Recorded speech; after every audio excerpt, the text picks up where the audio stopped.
ಬಿಕ್ಲು Shiva murder ಕೇಸ್ನಲ್ಲಿ ಭೈರತಿಗೆ ಸಂಕಷ್ಟದ ಮೇಲೆ ಸಂಕಷ್ಟ ಎದುರಾಗ್ತಾ ಇದೆ. ಯಾವುದೇ ಕ್ಷಣದಲ್ಲಿ ಭೈರತಿ ಬಸವರಾಜ್ ಬಂಧನ ಆಗುವ ಎಲ್ಲಾ ಸಾಧ್ಯತೆ ಇದೆ.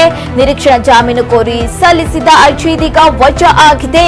ನ್ಯಾಯಮೂರ್ತಿ ಸುನಿಲ್ ದತ್ತು ಯಾದವ್ ಆದೇಶ ಹೊರಡಿಸಿದ್ದಾರೆ.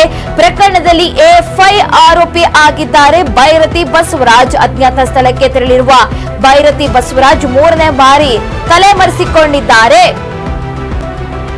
ಬಿಕ್ಲು ಶಿವ ಮರ್ಡರ್ ಕೇಸ್ ಬಹಳ ಸದ್ದು ಮಾಡಿದಂತಹ ಕೇಸ್ ಇದು. ಸದ್ಯ ಇದೀಗ ಭೈರತಿ ಸುರೇಶ್ಗೆ ಸಂಕಷ್ಟ ತಂದಿಟ್ಟಿದೆ. ಯಾಕೆಂದ್ರೆ ನಿರೀಕ್ಷಣಾ ಜಾಮೀನು ಕೋರಿ ಸಲ್ಲಿಸಿದ ಇದೀಗ ಅರ್ಜಿ ವಜಾ ಆಗಿದೆ. ಯಾವುದೇ ಕ್ಷಣದಲ್ಲೂ ಕೂಡ ಭೈರತಿ ಬಸವರಾಜ್ ಬಂಧನ ಆಗುವ ಎಲ್ಲಾ ಸಾಧ್ಯತೆ ಇದೆ. ಪ್ರಕರಣದಲ್ಲಿ ಎಫ್ಐ ಆರೋಪಿ ಆಗಿದ್ದಾರೆ ಭೈರತಿ ಬಸವರಾಜ್. ಈಗಾಗಲೇ ಅವರು ಅಜ್ಞಾತ ಸ್ಥಳಕ್ಕೆ ತೆರಳಿದ್ದಾರೆ. ಭೈರತಿ ಬಸವರಾಜು ಮೂರನೇ ಬಾರಿ ತಲೆಮರೆಸಿಕೊಂಡಿದ್ದಾರೆ ಭೈರತಿ ಬಸವರಾಜು. ಹಾಗಾಗಿ ಈಗ ನಿರೀಕ್ಷಣಾ ಜಾಮೀನು ಕೋರಿ ಸಲ್ಲಿಸಿದಂತಹ ಅರ್ಜಿ ವಜಾ ಆಗಿದೆ.